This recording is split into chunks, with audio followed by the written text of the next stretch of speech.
katanungan ko po tungkol sa isang yung tawag dito, verse sa Biblia, please, tungkol sa dito sa Acts 17 verse 24, ang nakasulat. Hindi ko na siya itatama muna. Ganito yung nakasulat. The God who made the world and everything in it is the Lord of heaven and earth, and does not live in temples built by the human hands. Yun lang po, presinin ang katanungan ko kung paano po ba yung paliwanag dito. Salamat po. Hello. Hello. Narinig niyo na ako? Yes po. Go ahead po. Sorry, Malari. nalaglag ako. Thank you, Priest Senen. Oo. So, hindi ko inabutan yung question. Yun ba yung question ay hindi nakakailanganin ang temple sapagkat siya ay mananahan sa puso? Tama ba? Yung verse po ay hindi daw nananahan, hindi daw kailangan gumawa ng temple sapagkat ang Abay-Hawa ay hindi nananahan sa mga templong ginawa ng tao. Kamay ng tao. Kung hindi sa puso. Sa puso, okay. 1724. So, kasama niyan yung doktrina na tayo ang temple of the Holy Spirit. Correct? Kasama yan. Diba? Don't you know that your body is the temple of the Holy Spirit? Oh, yan. Doktrina pa yan. Kay Pablo yan. Ngayon, meron pang nasusulat dyan na hindi na magkakaroon ng temple sa Revelation, sa corrupted version. Sapagkat ang Abay-Hawa daw ay sasalamuhan na sa tao. Kaya hindi na raw kailangan ng temple. So, kung titingnan nyo, yung doktrina parang nagkukontrahan na. Ang sabi ay, hindi na kailangan ng templo kasi sasalamuhan na siya sa atin, sa tao. Pangalawang doktrina, hindi kailangan ng temple sapagkat tayo ang temple, yung katawan natin. Tama? Tapos pangatlong doktrina, hindi siya mananahan sa templo na gawa ng kamay ng tao. Correct? So tatlong version yan ng doktrina. Unahin ko yung hindi mananahan sa templo na gawa ng kamay ng tao. Unahin ko yan. Kayo ba'y naniniwala sa sinabi ni Abay-Hawa na I am Yahweh, I did not change. That's why you descendants of Jacob did not perish. Ako si Yahweh, ako'y hindi nagbabago.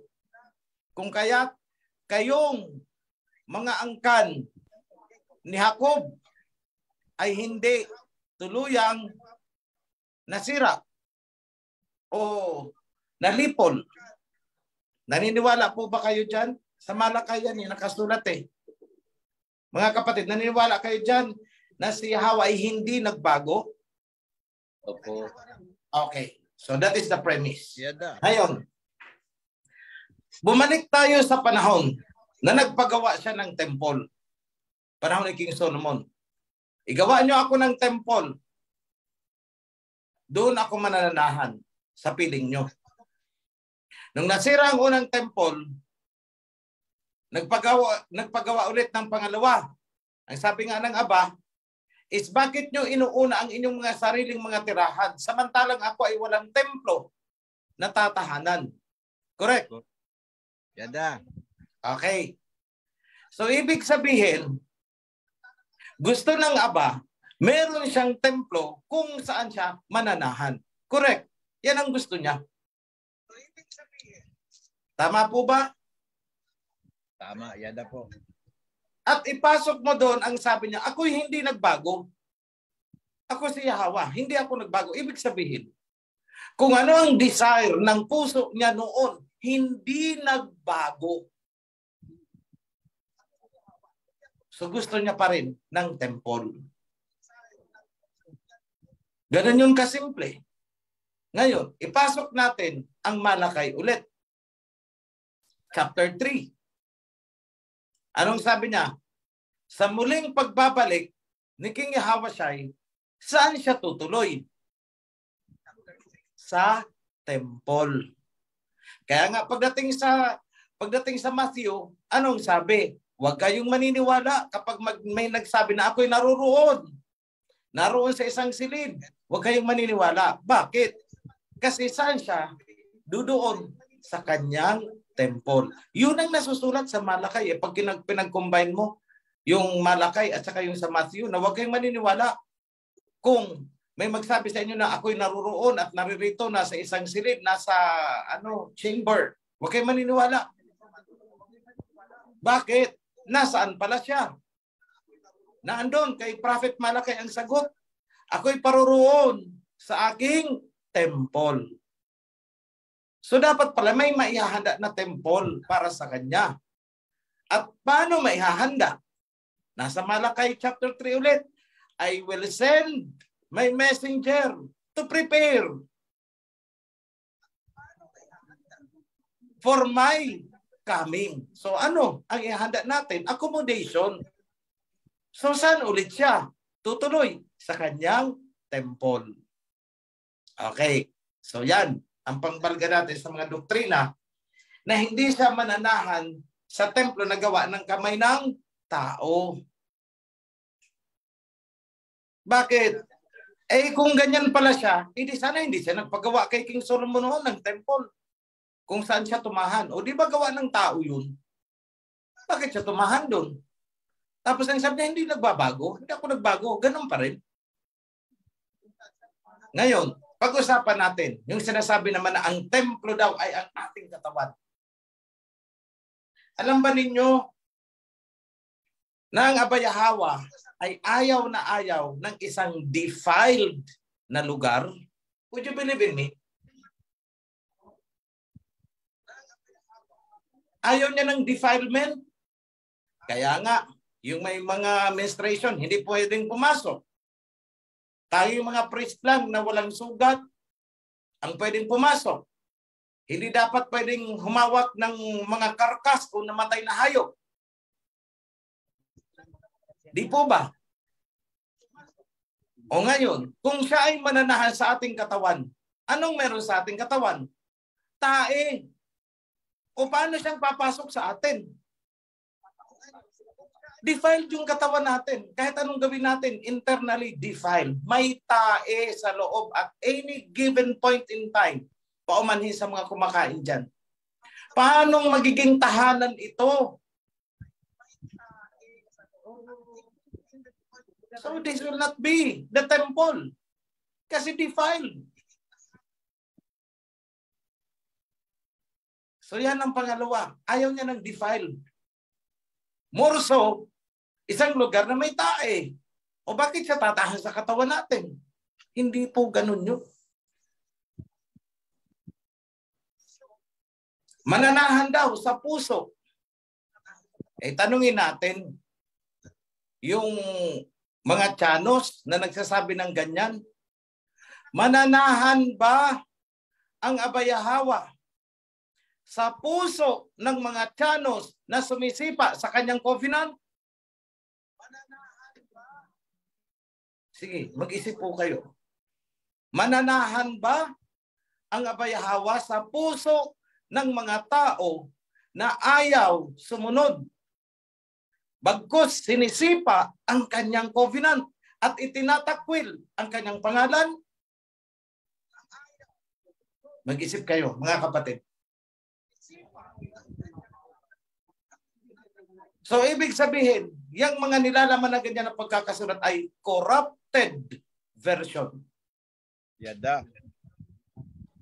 At yan po ay itinatama natin. Alin ang nagtutuwid niyan? Mismong ang mga salita ng Abayahawa. Ika-counter-check natin. Kung hindi siya nananahan sa templo na gawa ng kamay ng tao, bakit nanahan siya sa temple na itinayo ni King Solomon noon? You see? Nakita nyo? At ang sabi niya, hindi ako nagbabago kahit kailan. Malakay. Hindi ako nagbago. So, ibig sabihin, saan siya mananahan? Dahil hindi naman nagbago yung taste niya. Hindi nagbago yung desire niya. Dahil hindi naman daw siya nagbago. Saan ba siya mananahan? Sa isang templo. Tapos, ganun kasimple. Yada. Yada.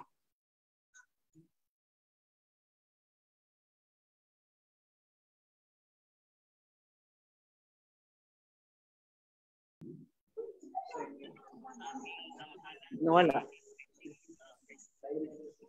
Meron po. Ang question na ito, gusto ko sana i-address sa ating mahal na kamahalan, si King OHC. Narinig ko ba ako? Yes po, Go ahead, po. sis. Go ahead. Narinig po kayo. Okay po. Salamat sa mensahe ngayon regarding sa blessings. So I grabbed the opportunity to also ask about birthright blessing. That's right. So based po sa katuruan sa ating King OHC, I understand na na-divided yung kingdom into two. The tribe of Israel and the tribe of Judah. So ngayon sa Ezekiel, tinawag ni Al-Hayam si Ezekiel. Hello, sis. Magkuha ng stick. Hello, sis. Hello, sis. Representing the tribe of Judah and another Hello, stick. Excuse me, sister. Hello po. Hello po. Hello po. Nagsasalita po ang mahal na hari. Excuse me po. Hello, sis. Hindi niya ako naririnig. Narinig ka po, mahal na hari. Hello, sis. Nandiyan ka pa ba? Paki-unmute, sis. Paki-unmute po. Yes. Salamat po. Hello, sis. Naririnig mo na ako? Narinig ko. Naririnig. Oo. Sorry to interrupt your question ha. May aayusin lang kasi ako doon. So, alam ko naman hindi pa ninyo alam na itinuwid namin yung tribe of Israel at tribe of Judah. Di ba? Kasi, diyan tayo pinaikot ng maling translation. Nung nahati ito, ang tinawag na isa is, yun daw yung Israel. Yung isa ay tribe of Judah. Ito ang tanong ko, bakit si Judah ay hindi ba Israel? Di ba Israel din siya? Dahil anak siya ni Jacob. So mali po yung translation dyan. But rather, yung mga yung kasi nahati, yung isang grupo ay tinatawag na deflected Israelites. Okay po. Deflected Israelites yun. Itong sina Judah is house of David. So dalawang kingdom, the house of deflected Israelites and the house of Judah, the tribe of the house of David, I should say. Kasi kung sasabihin natin, diyan tayo niloko eh. Kung sasabihin natin na yung nahati noon, yung isang grupo is yun ang Israel, si Judah, hindi na ba Israel? Yes, Judah po. is also Israel. Yung nag-deflect ay Israel din. Kasi 12 tribes, all of them are Israelites. So paano nahati? Nagkaroon ng deflected Israelites at naiwan yung house of David kung saan ang majority nun ay yung tribe of Judah. Yes po. So the 10 tribes, yun ang deflected Israelites. Yun ang tinawag nilang Israel. Na tila baga, itong sina Judah ay hindi na bahagi ng Israel. Anak si Judah ni Jacob. Bakit na sinegregate? Mislabeling ang tawag doon para malito ang mga Israelites. So, itong 10 tribes na nahiwalay, we call them deflected Israelites. Itong sina Judah is house of David. House of David sila. Naandun ang tribe of Judah, nakahalo doon is yung tribe of Benjamin kasi pinag-isa ang tribe of Judah at saka tribe of Benjamin. So, yung sinasabi mo ngayon doon sa Ezekiel na pinakuha ng 2 stick, ang isang stick ay representing the deflected Israelites sa pangunguna ni Ephraim. Yung isa naman na House of David ay ang that is now the House of David. Tapos ang sabi doon kay Ezekiel ay pag-isahin mo sila sa iyong kamay. So ibig sabihin, mag-unite ulit yung deflected Israelites at saka ang House of David, magkakaroon ng revival, isang kingdom. At sa harap ng ating templo na itinatayo, it represents the 2 pillars na tinawag naman sa mistranslation, minali nila ang translation nito, tinawag nilang Boaz and Jakin yata. Yun ang tawag na. Yung 2 pilar na nasa harap, tinawag nilang Boaz and Jakin. No. Ang representation po nun is yung 2 scepter na pinag-isa sa kamay ni Ezekiel. The deflected Israelites ang isang pilar, Ephraim, and the House of David, tribe of Judah. Mag-unite ang dalawa. Yun ang ibig sabihin noong hula ni Ezekiel, nung prophecy ni Ezekiel. At yun ang ginagawa natin ngayon sa ating temple. Representing the prophecy, yung instruction kay Prophet Ezekiel na kumuha ng 2 stick at pag-isahin. Yun ang 2 pillars na nasa harap mismo ng ating temple. Deflected Israelites, Ephraim, and Judah, the House of David, magiging isa. Thank you po, mahal na hari. Oo. So ituloy mo sis yung tanong mo. Sorry to interrupt. Klinaro ko lang kasi malilito din pati yung mga nakikinig. Yes po, thank you po, mahal na hari. For the clarification, na-divided yung kingdom, the other kingdom, deflected Israelites, ang yung isa, House of David. Yes. Ang question po, yung nakatanggap ng birthright blessing, kasi doon sa Ezekiel, sana ang dapat makatanggap ng blessing yung ang birthright blessing yung eldest son ni Which Jacob, is Reuben. Pero nabigay dahil na-defile yung bed sa father niya, na-defile yung bed, nabigay yung birthright blessing kay Joseph sa anak niya si Ephraim at si Manasseh. So, ang question ko po, kamahalan, which country ang naka-receive ng birthright blessing na magiging great nation and yung isa, a multitude of nations? Okay. Wait lang sis ha. May confusion. May confusion sa question. Let me clarify muna yung question. So, yes. Yung kingship is given as a birthright, tama? Which is, tama ka, supposedly, kay Reuben. Okay, pero Reuben. Pero file ni Reuben ang bed. Kaya sa blessing ni Jacob, ang birthright ay napunta kay Judah. Ay, kay Judah, yes. Kaya nga ang sabi, the scepter, the ruler's staff, will not depart from Judah until, conditional yon, until such time na dumating yung karapat-dapat na humawak doon. So ibig sabihin, kapag sumibol na yung karapat-dapat na maghawak doon, ipapasa yon ni Judah, ng angkan ni Judah. Ibig sabihin, the recognition, i-give up nila, i-recognize nila yung darating. Ngayon, sino yung darating? Yun ang kay Ephraim. Bakit kay Ephraim mapapasa? Kasi nung blines ni Jacob si Ephraim at Manasseh, although bunso itong si Ephraim, younger than Manasseh, si Manasseh ang older, pinag-criss-cross ni Jacob ang kanyang kamay at ang sabi niya, kahit ito ang nahuli, pero siya ay magiging great nation.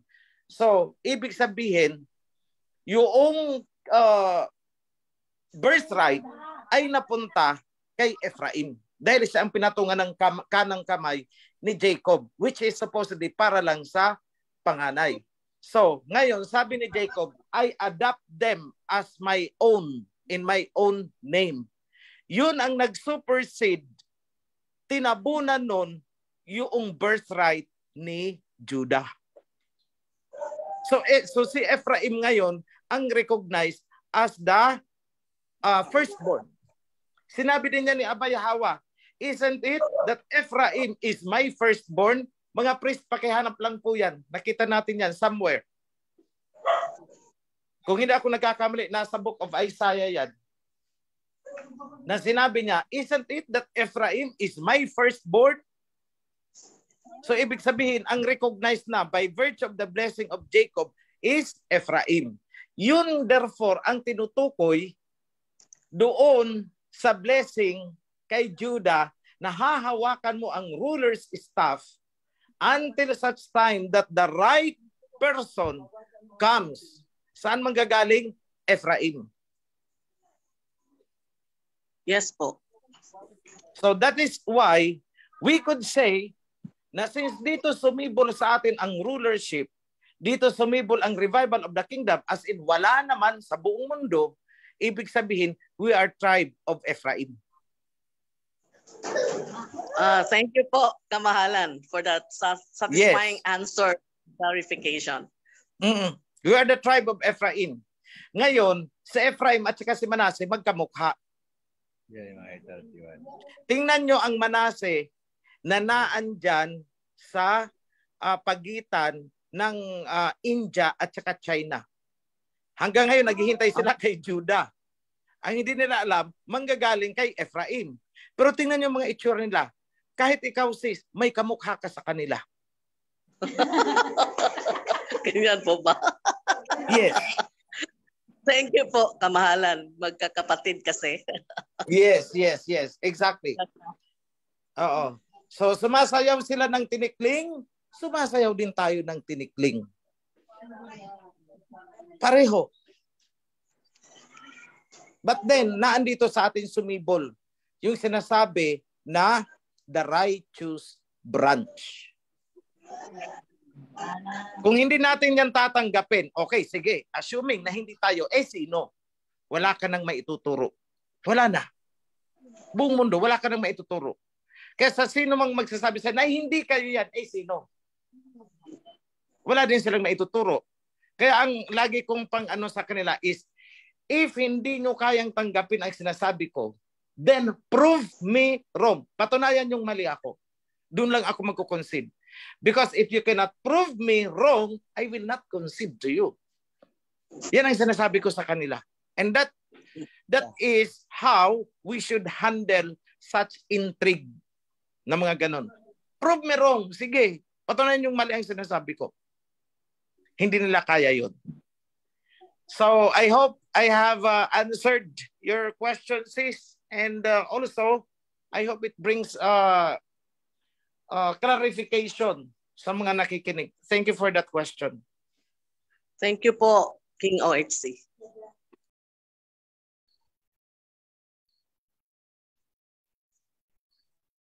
Palang araw po ng Sabat sa lahat, lalo na po sa ating mga kapatiran at sa priesthood at sa ating mahal na hari. Ang katanungan ko lang po sa mahal na hari ay ito. Noong October 5, nakita ko po sa Facebook, nag-post po ang ating kapatid, yung si Melissa Esguera, na nakuha niya yung post sa Philippine Rising na pinost dito, the Defense Ministry of Ukraine quoting Jose Rizal, October 5, reporting on the combat losses of Russian forces.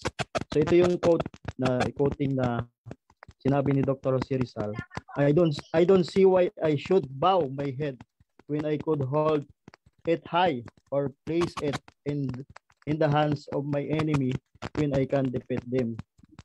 Yun po yung quote ni Jose Rizal.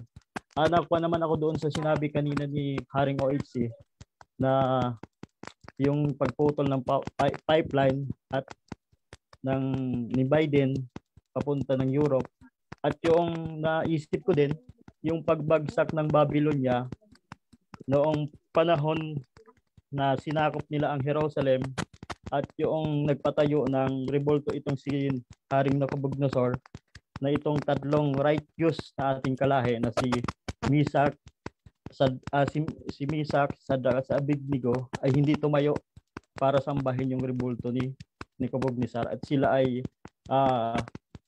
inilagay doon sa nagbabagang apoy at sila ay hindi nasunog at naging apat yung tao at yung isa ay si King Messiah Yahawashi ang nagligtas sa kanila at itong si Haring Nabucodonosor ay nabaliw. Doon sa sinabi ni King OHC kanina na magiging itong Babylonian o itong USA ay wala na sa kanilang bibili. So matatapos pala itong gira sa Ukraine, mahal na hari, ay kung wala nang magsusupply sa Ukraine ng mga gamit. Tama ba ako, mahal na hari? Yun ang aking katanungan. Okay, ganito. Actually, itong digmaan sa Ukraine, between Ukraine and Russia, dapat sana, isang buwan pa lang tapos na yan eh. Kung hindi ginatungan ng US at saka European Union, matagal na sanang tapos yan. Kaya yan nagtagal kasi ang gusto ni Biden, we will support and keep the war going on as much as we can. Bakit? Kasi nagbe-benefit ang Amerika.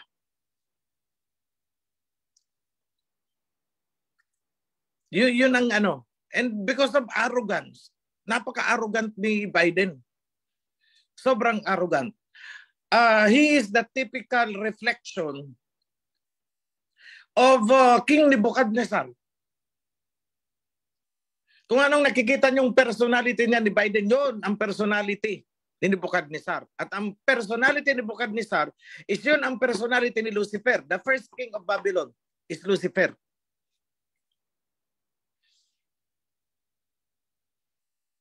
So yan, tama kapatid.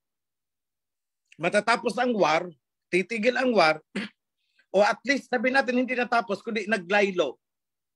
Kung titigilan ng Europe at Amerika ang pagsusupply ng mga war ammunitions sa Ukraine.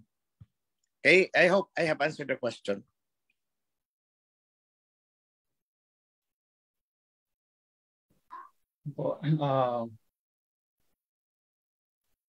Happy Holy Sabbath po sa lahat ng mga kapatid. At pagbati po ng Holy Sabbath, mahal na hari. Mahal na hari, natatanong ko lang ito dahil samantalin ko lang. May narinig ako dati na isang debate between isang Filipino preacher at isang Japitite scientist. At ang paniniwala ng Pilipino, ginigit niya na ang bahang gunaw na nangyari sa panahon ng Lolo Noah ay confined lang sa lugar kung saan nandoon si Lolo Noah. At ang paniniwala ng isang Japitite scientist, ang bahang gunaw na nangyari nakasulat po sa Genesis ay buong mundo. Ang paniniwala ng Filipino preacher ay confined lang sa lugar nila. At ang paniniwala ng isang Japitite ay buong mundo. Ano po ang totoo diyan, mahal na hari? Buong mundo, but not all at the same time. Nagawa mo, bro, ang ibig kong sabihin, buong mundo. Pero hindi sabay na nangyari. Parang ganito lang. Lagyan mo ng sabaw ang isang pinggan. Ikiling mo muna sa kaliwa. So yung nasa kanan na bahagi ng pinggan ay nakalutang. Walang tubig. And later on, baliktarin mo. Yung nasa kanan naman ang ibaba mo. Yung kaliwa naman ang walang tubig. So we could say na buong pinggan ay inabot ng baha. Although hindi sabay. That is the more possible. Now, that is also supported. Then nakikita sa topography ng lupa ang parang dinausdusan ng tubig. Ibig sabihin, kumiling ang mundo during the time.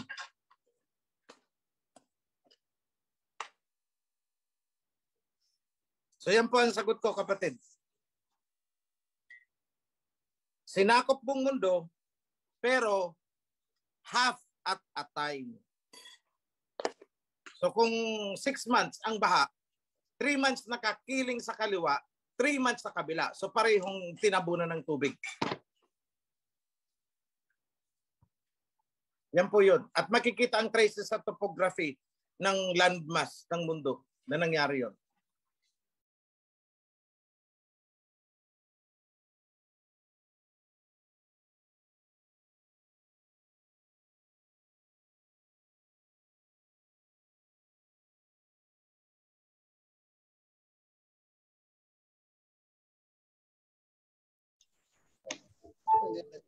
Hello po mga kapatid, sabat po. At sa ating mahal na hari, may katanungan lang po isang kapatid natin dito na pinapaisosin po. Mahal na hari, patungkol po doon sa Deuteronomy chapter 7 po, may nakasulat kasi doon na 7 powerful nations po. Yung Hittites, Girgasites, and also Canaanites. Yun po ba yung sa kapanahonan natin, the Europeans? Yan lang po. Bro, musta ka na? Okay lang po. Nang sagutin. Si. Okay. Ganito. Actually, yung lahi ni Canaan is marami yan eh. Hindi lang 7. Pero lahat ng binanggit mo ay lahi ni Canaan. Mga anak ni Canaan, I think that is 12 or 14 yata. Kasi ang sabi sa Genesis, ang iba have gone abroad. Ibig sabihin napunta ang angkan sa abroad at doon nagsimula itong European countries. Kasabay din ng mga Japhethites. Dahil sila yan nagkakampi-kampihan noon pa. Tower of Babylon pa lang, sila itong mga nagkakampi-kampihan. So, hindi lang tayo sigurado kung alin talaga ang naiwan na anak ni Canaan. Kung si Sidon o kung sino man na sumakop noon sa lupain ng Israelites, yung tinawag na land of Canaan. So yun lang ang hindi natin masigurado, which among the 14. Basta ang importante diyan, all of those you have mentioned are sons of Canaan.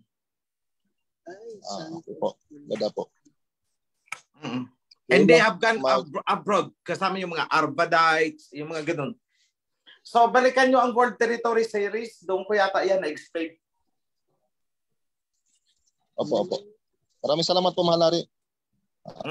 Yeah. Maraming salamat po. Maraming salamat, Bro Alan. Maraming salamat po, mahal na hari. Okay, mayroon po tayong question dito habang wala pang naka-raise hand. Meron po tayong question sa live. Tanong ko lang po, bakit sa tribes of Israel wala ang tribe of Ephraim sa 144,000 sa Revelation? Gayon nandun ang tribe of Joseph at tribe of Manasseh. Ibinalik na po namin. Tapos na ang problemang yan. Ibinalik na namin. Yung tribe of Joseph, ang isa doon is tribe of Manasseh, yung isa is tribe of Ephraim. Yada. Yung tribe of Benjamin, ang hindi makikita kasi humalo na yun sa tribe of Judah. If I recall it right, If I recall it right. Pero sa issue na bakit wala sa Ephraim, binalik na po namin. Okay, Yada. Maraming salamat, mahal na hari. Yun po. Wait lang, sis. Wait lang, sis. Sige po. Oo. May pahabol ako information. Ganito, alam nyo kung bakit wala doon sa Ephraim? Para hindi makita ng mga Ephraimites na sila ang panggagalingan ng revival of the kingdom. Para hindi makita ng mga Ephraimites na sa kanila sisibol ang the righteous branch. Yun ang totoo doon. Kaya binubura nila hanggat maaari, binubura si Ephraim. Doon sa 2 pillars, tinawag nilang si Boaz at Jakin. Para lang matabunan si Ephraim. So, ganun rin na iniligaw yung mga Israelites. But no. Kasi ang sabi ng Aba, at the end, everything will be revealed. Nothing hidden will remain hidden. Ibig sabihin, mabubulgar lahat yung ginawa ninyo. And yun na nga, nabubulgar na ngayon. So, wag nang mag-worry mga kapatid. Binalik na natin sa Ephraim. Hindi pwedeng hindi.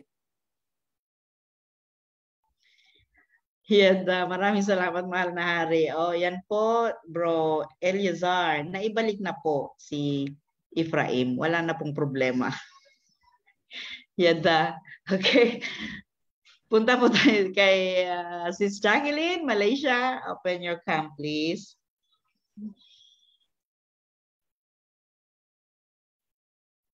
Blessed Holy Sabbath before sa inyong lahat at lalong-lalo na sa ating buong priesthood at sa ating mahal na Haring Operio. Ito po yung katanungan ko po, mahal na Haring Operio. I-clarify ko lang po. Yung Matthew 12 verse 42 na sinasabi po sa King James Version, the Queen of the South shall rise up in the judgment with this generation and shall condemn it. Sis, for she hindi came po yan from queen. the... Hindi yan queen. King yan. King. Ayan. Opo, mahal na Haring Operio. King of Sheba yun, hindi queen. Yada. King. Yada. At ito nga po, pwede ko po bang ipagpatuloy muna, mahal na Hari? Salamat po. Go ahead. Salamat po. From the uttermost parts of the earth to hear the wisdom of Solomon, and behold, a greater than Solomon is here. So, ang katanungan ko po doon, mahal na Haring Ophir, yung OHC, yung tinutukoy po doon, kayo po yun. Tama po ba, mahal na Haring Ophiryo? Dahil yung uttermost na sinasabi po doon, sukdulang party ng bansa na kung saan Ophir ang bayan na sinasaad po doon. So, sis, kukoreksyonan ko muna. Yes. Sis, kukoreksyonan ko muna ang binabasa mo, King James yan eh. Yung sinasabi mong uttermost part of the earth is from the ends of the earth. Ang tamang translation niyan. From the ends of the earth. Dito sa atin. Hindi uttermost part of the earth. Ginawa nilang ano yan. Then as to the another one, behold, someone greater than Solomon is here.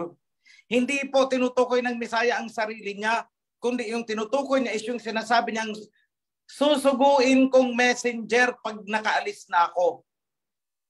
Yun ang tinutukoy niya. So ang tamang rendition niyan, behold, someone greater than Solomon is coming. Hindi is here, is coming, because yung sinasabi ni Misaya Hawasay dyan is prophecy. Hindi tumutukoy doon sa panahon na present siya, kundi ang dinidescribe niya is yung panahon na darating. So therefore, ang tamang rendition is, behold, someone greater than Solomon is coming. Mali po yan. KJB na yan. Mali yan. By context, si King Yahweh, si Messiah Yahweh, ang sinasabi niya is a future event. So ibig sabihin, behold, someone greater than King Solomon is coming. So hindi po totoo ang sabi na no one can be greater than Solomon. Kasi may sinabi si Messiah Hawashay, someone greater than King Solomon. Ang interpretation ng mga churches dyan is ang tinutukoy ng Messiah is yung sarili niya. No, ang sinasabi ng Messiah is a future event. So therefore, hindi yung sarili niya ang tinutukoy niya na King Solomon, greater than King Solomon. At hindi niya i-compare ang sarili niya kay King Solomon. Beyond compare baga siya. Bakit niya i-compare na greater siya than King Solomon? So he is not referring to himself. In the first place, yung sinasabi na event dyan. It's a future event. It is a prophecy. It is not a present time doon sa time na yun na nagsasalita siya. So therefore, hindi niya tinutukoy o hindi niya pinatutungkulan ang sarili niya, kundi somebody na isisilang in the distant future.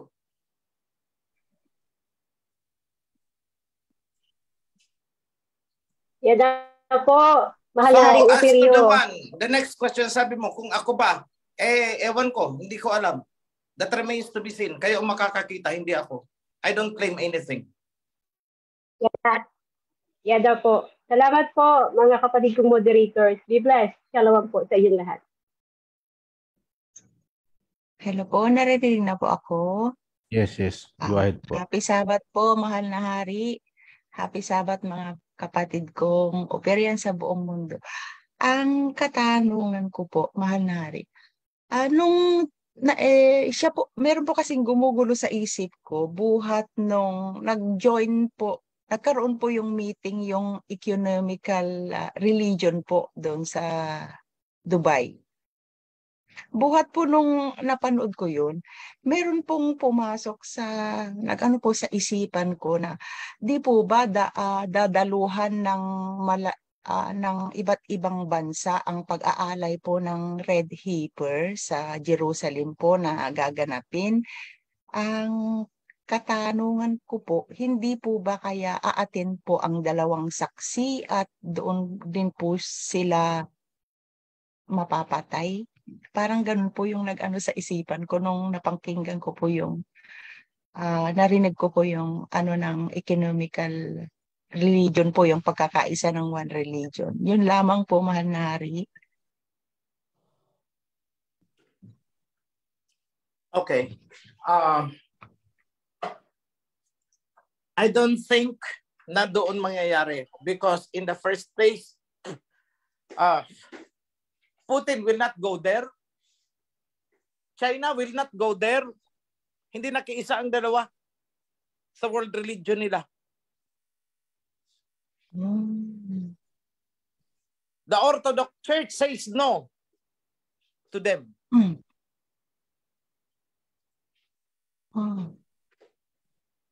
The Orthodox Church ng Russia said no to them. Salamat po. Ayun lang po sa isipan ko, mahal na hari. Kaya Actually, yung sinasabi mong pangyayari sa Dubai, that was recent years ago. Pero ang latest, kasi nagplano pa lang sila, convention pa lang yun, wala pang kasunduan, wala pang mga pirmahan. Nangyari ang mga pirmahan, nito lang, itong buwan na nakatalikod, September 14, 2022. Sa Kazakhstan, nangyari. And remember, itong Kazakhstan, ito yung sinasabi ng God culture na dyan daw manggagaling ang 2 witnesses. Yung isa sa 2 witnesses sa Kazakhstan daw. If I recall it right, yung mga galing ng GC, ng God culture, alam niyo yun. Somewhere there, ang sinasabi niyang panggagalingan daw ng 2 witnesses at hindi daw Russia, hindi China. Ang isa daw is Kazakhstan, ang isa is galing daw dito yata sa ating bansa. So, yun ang sinasabi niya. But anyway, so hindi po dyan mamamatay ang 2 witnesses. In fact, what I am thinking is, pwedeng mapatay ang 2 witnesses sa New York. Kasi naandyan ang United Nations. And even as we speak today, pinagpaplanuhan nitong mga serpents kung paano dudukutin si Putin. Tingnan nyo, nasa YouTube yan. Take him out. Anong ibig sabihin? Gagawin nila ang gaya ng ginawa nila kay Gaddafi. Gagawin nila ang gaya ng ginawa nila kay Saddam.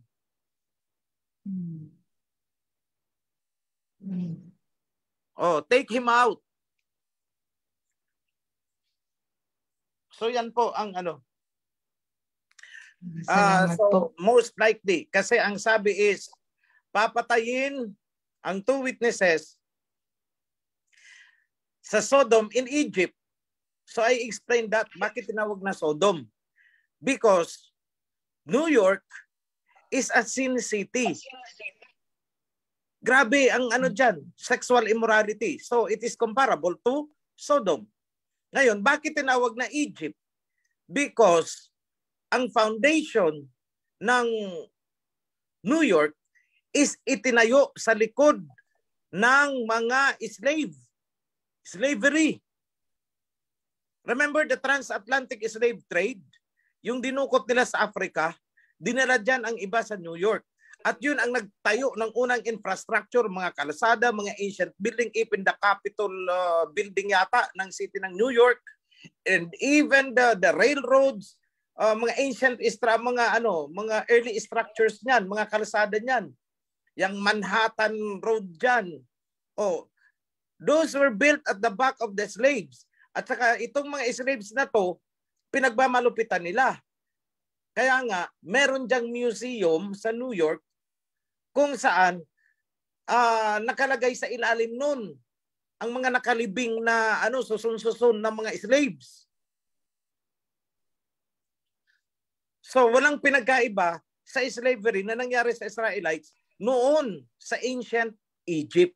So that is why ang sabi, the two witnesses will be killed in Sodom and Egypt. So panoorin niyo ulit ang two witnesses, maintindihan niyo yan. In-explain ko yan doon very clearly. Bakit tinawag na Sodom and Egypt? Andon, balikan niyo yun. Salamat po, Mahal na Hari. Nagulo lang po sa isip ko yung nung napanood ko doon yung meeting po ng ni Pope po. Salamat po. So tapos na ang unification of the religions, world religion. One religion na ang tawag nila ngayon. It's one religion. Everything, Buddhism, lahat nakipag-treaty na kay Pope. And so therefore, tayong umo-oppose ang nanganganib with that. Because this religion is a powerful political machinery. Parang buki de guerra yan eh. Parang tangke yan. Remember? Oo, religious organization sila. But remember, religion is used as a political war. War machine yan. Tingnan nyo, the Crusaders. O di ba? Digmaan in the name of, religion. So nagkaisa na sila. And Pope is the king. O si Goliath. O sino? Si David. Ay di yung umu-oppose ngayon. The throne of David will be revived. That's why nasa revival tayo. To fight Goliath. Linaw po, Mahal na Hari. Salamat po. Yeda.